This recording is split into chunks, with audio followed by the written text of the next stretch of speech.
உலகெங்கிலும் நடக்கும் முக்கிய நிகழ்வுகளை குறுஞ்செய்தி வடிவத்தில் தெரிந்து கொள்ள ஆதன் செயலியை டவுன்லோட் செய்யுங்கள். ஆதன் செயலியை டவுன்லோட் செய்ய டிஸ்கிரிப்ஷனில் உள்ள லிங்கை கிளிக் செய்யவும்.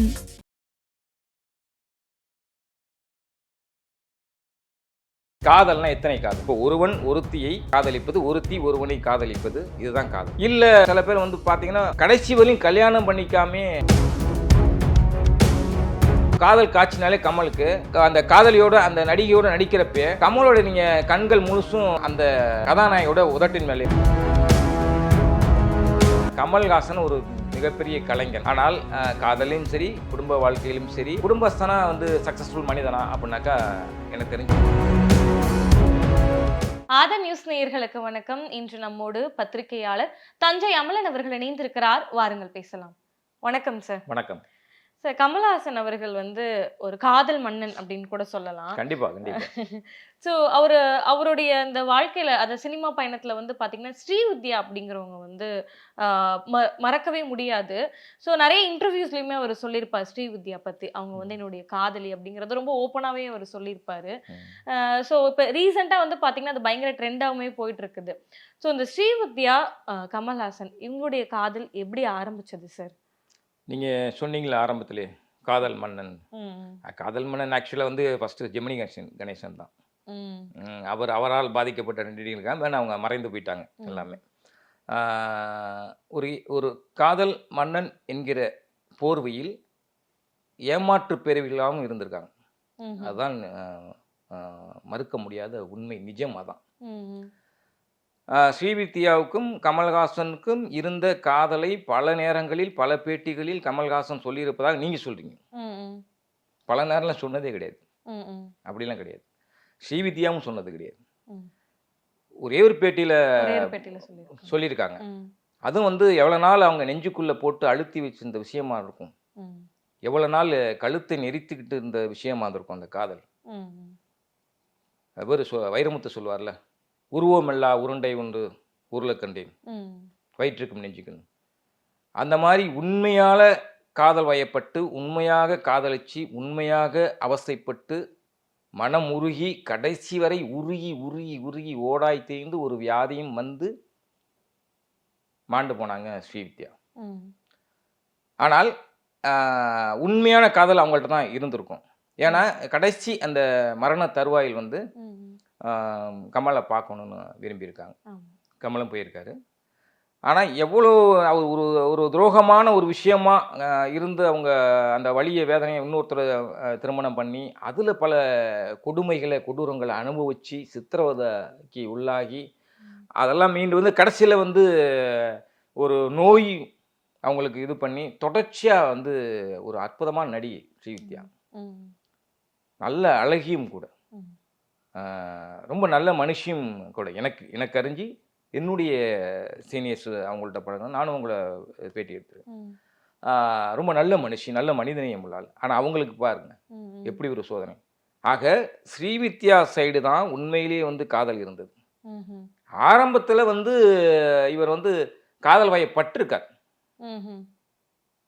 ஸ்ரீவித்யா மேலே.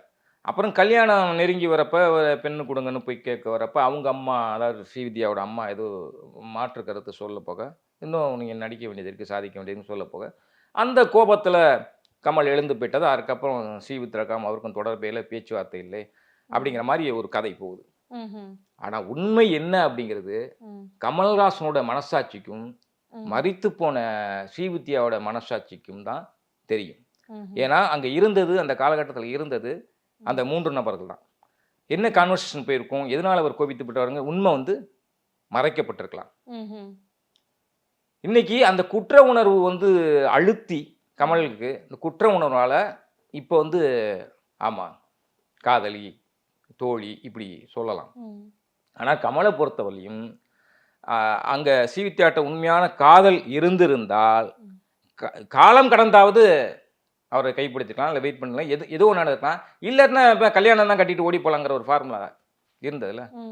கமலுக்கும் அது புதுசு இல்லைல்ல, அது செஞ்சிருக்கலாம்ல. ஆக முழுக்க முழுக்க கமலுடைய காதல் முலாம் பூசிய காதல். கமலஹாசன் அவர்களுக்கு உண்மையான காதல் இல்ல அப்படின்னு சொல்றீங்களா சார்? ஆமா, ஸ்ரீவித்யால காதல்னா எத்தனை காதல்ங்க இருக்கும் நீ சொல்லுங்க. ம், ம். காதல்னா எத்தனை காதல்? இப்போ ஒருவன் ஒருத்தியை காதலிப்பது, ஒருத்தி ஒருவனை காதலிப்பது, இதுதான் காதல். ம், ம். ரொம்ப செந்தமிழ்லாம் பேசுறோம் வருது, ஒன்றும் இல்லை, செயற்கையா பேசக்கூடாதுன்னு. அதுதான் உண்மையான காதல். ம். இல்லை சில பேர் வந்து பார்த்தீங்கன்னா கடைசி வரையும் கல்யாணம் பண்ணிக்காமே காதலனுக்காவோ காதலிக்காவோ இருந்து கடைசி வரையும் இருப்பாங்க. ம். அதுதான் உண்மையான காதல். ம்ஹும். இப்போ காதலுடைய வடிவம் மாறிப்போச்சு, காதலுடைய ஃபார்முலாவே மாறிப்போச்சு. ம், ம். நான் கமலுடைய காலகட்டத்தில் இந்த கதை சொல்லணுங்கிறதுனால இதை சொல்கிறேன். ம், ம். ஆக அப்படி இந்த ஈடுபாடு உள்ளதான் காதல். ஆனால் கமலுக்கு இருந்தது அடுக்கடுக்கான காதல், அடுத்தடுத்தான காதல். அப்புறம் வாணி வந்தாங்க, அப்புறம் வாணி போனாங்க, சரிகா வந்தாங்க, சரிகாவும் போனாங்க, அப்புறம் கௌதமி கொஞ்ச நாள் தோழியாக இருந்தாங்க, ம். அவங்களும் கருத்து வேறுபாடு விட்டு போயிட்டாங்க. இப்போ இங்கே எதில் காதல் வருது? இப்போ புதுசாக கமலுக்கு ஒரு காரியதர்சி இருக்காங்க அப்படின்னு நான் கேள்விப்பட்டேன். அவராக சொல்லலை, ஆனால் இங்கே பாருங்களேன், தொடர்ச்சியா ம், ம். எத்தனை காதல், இப்படியான காதல் கமலுக்கு. ம், ம். ஆக கமல் வந்து சகலகால வல்லவன் மட்டும் இல்லை, ஜெமினிக்கு அடுத்து காதல் மன்னனும் கூட தான். ம்ஹும். ஆனால் அதெல்லாம் உண்மையாக இருந்திருந்தால் ஒரு காதலோடு நின்றுக்கும். ம்ஹும். இவர் அடுத்தடுத்து காதல், எல்லா காதலுமே புட்டுக்குச்சு. ம்ஹும். காதல் மன்னன் சொல்றதுக்கு ஏன் சார் அந்த காதல் சக்சஸே ஆகல எதுவுமே அவருக்கு? இல்லை, காதல் மன்னனா அவர் படத்தில் ம். நடித்த காதல் காட்சிகள் இருக்குல்ல, ம்ஹும். கமலுக்குன்னு எழுதுவாங்க போல யோசிச்சு, ம். சீன் முத்த காட்சி எங்கேயாவது இருக்கிற மாதிரி. அல்லது எனக்கு அறிந்து பல ப்ரெஸ் மீட்டுகளில் கமலோட ஏதோ படத்தோட ப்ரெஸ் மீட் இருந்தாக்கா முக்கியமான ஒரு டெய்லி பத்திரிகையிலேருந்து ஒரு கேட்பார், முத்த காட்சி இருக்கா அப்படின்னு. இருக்கு அப்படின்னு சொன்னால் எத்தனை டேக்கு, இப்படி தான் அறிவுபூர்வமான கேள்விகள், ம். நாட்டுக்கு தேவையான கேள்விகள்லாம் போகும். ம். எத்தனை டேக்கு, அவங்களுடைய ரியாக்ஷன் எப்படி இருந்தது, அது ரேக்காவோ யாரோ புன்னகை மன்னனில் இது பண்ணியிருப்பார்ல, ம். அந்த அந்த மாதிரி. எதுக்குனாக்கா அவர் காதல் மன்னனா, அவர் ஒரு காதல் காட்சினாலே கமலுக்கு அந்த காதலியோட அந்த நடிகையோட நடிக்கிறப்பே கமலோட நீங்கள் கண்கள் முழுசும் அந்த கதாநாயகியோட உதட்டின் மேலே இருக்கும்.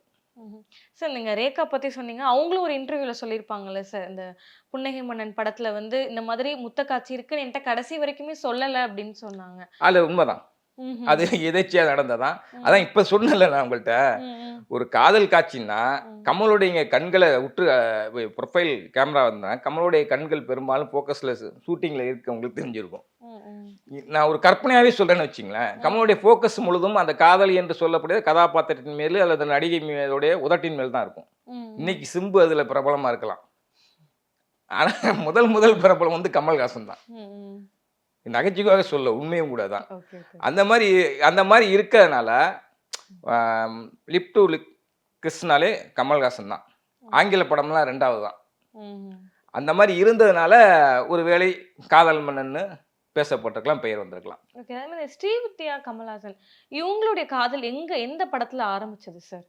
அதான் முதல் ஆரம்பத்திலேயே அபூர்வ ராகங்கள், ம். இந்த இந்த அதாவது கமலோட அப்கமிங் ஸ்டேஜுக்குள்ள ம்ஹும். அவர் கதாநாயகனா வந்த அப்கமிங் கதாநாயகனுக்கு முன்னாடி கமல் வந்து உதவி டான்ஸ் மாஸ்டராக ஒர்க் பண்ணியிருக்காரு, ஓஹோ. ஒரு டான்ஸ் மாஸ்டர். ம். அதில் ஜெயலலிதாவுக்கு வந்து டான்ஸ் சொல்லி கொடுக்குற மாதிரியான ஒரு பயிற்சியாளராக இருந்திருக்காரு. ம், ம். அப்புறம் தான் ஏற்கனவே களத்தூர் கண்ணம்மாள் அறிமுகமாகி பல படங்கள் குழந்தை நட்சத்திரமாக நடித்து இருந்தாலும் அவருடைய ஃபோக்கஸ் முழுவதும் நடிப்பை தாண்டி டான்ஸ் மாஸ்டர் ஆகணும், நல்ல கலைஞர், நல்ல டான்ஸ் மாஸ்டர், நல்ல டான்ஸர் கமல்ஹாசன் அப்படிங்கிற ஒரு இது இருந்தது. ஒரு கட்டத்தில் ஹீரோவாக இருக்காரு. அப்போ அந்த டைம் தான் வந்து இந்த அபூர்வ ராகங்கள் டைமு. அதில் தான் வந்து ஆரம்பிக்குது. அதில் தான் கமலுக்கு வந்து ஸ்ரீவித்யான் மேலே ஒரு ஈர்ப்பு ஆரம்பிக்குது. ம். அது காதலா ஈர்ப்பாங்கிறது கமலுக்கே வெளிச்சம். ஆனால் உண்மையான காதல் ஸ்ரீவித்யாவோட தான் இருந்தது. ம்ஹும். ஏன்னா கமல் ஒரு பெருங்கலைஞன், எப்படி பேசணுமோ அப்படி பேசுவார். கமலால் கவரப்பட்டுருவாங்க, எளிதாக உணர்ச்சி வசப்பட்டுருவாங்க. ஏன்னா கமல் வந்து ஒரு பெருசாக படிப்பறிவுலாம் கிடையாது. கமல் பல்கலைக்கழகத்தில் பட்டம்லாம் வாங்கினவர் கிடையாது. ஆனால் உலகளாவிய அறிவு உள்ளவர், உலகளாவிய பார்வை கொண்டவர். அது நீ என்ன சப்ஜெக்ட் பேசினாலும் சரி, அறிவியலாக இருக்கட்டும், வரலாறு இருக்கட்டும், இல்லை லேண்ட்ஸ்கேப்பாக இருக்கட்டும், இல்லை மருத்துவம் தொடர்பான விஷயமா இருக்கட்டும், என்கிட்ட ஒரு நாள் ஒரு கூ ஞானசம்பந்தத்தை பேட்டி எடுக்கிறப்ப அவர் சொன்னார். கூ ஞானசம்பந்தம் கமலும் அடிக்கடி பேசிக்கிறவங்க இன்றைக்கும். அவர் தான் ஒரு தகவல் சொன்னார். அவர் வந்துக்கு ஏதோ அடிபட்டுருச்சு. யார்? கூ ஞானசம்பந்தத்துக்கு அடிபட்டுருச்சு. மதுரையில் இருக்கார். அப்போ டாக்டர்கிட்ட ஆர்த்தோ டாக்டர்கிட்ட போய் பார்க்குறாரு. பார்க்குறப்ப வந்து கமல் பேசுகிறார் ஃபோனில். ஃபோன் அடிக்கிறாரு. ஞானசம்பந்தம் நான் இந்த மாதிரி டாக்டர்கிட்ட வந்திருக்கேன் அப்படின்னு சொல்லி பேசுகிறப்ப டாக்டரா என்ன ஆர்த்தோன்னு சொன்னால் டாக்டர்கிட்ட கொடுங்க அப்படின்னு கமல் சொல்லியிருக்காரு. டாக்டர்கிட்ட கொடுத்தா டாக்டர் வந்து பேசிட்டு ஃபோன் ஆஃப் பண்ணோன்னே ஒரு நிமிஷம் வியந்து போய் ஞானசம்பந்தத்தை சொல்கிறான். என்னங்க புட்டு வைக்கிறாரு இந்த ஆப்ரேஷன் பற்றி இது பண்ணி. கமலுக்கு நிறைய அடிபட்டிருக்கு உடல் முழுக்கும். அவர் அடிபடாத இடங்களே கிடையாது.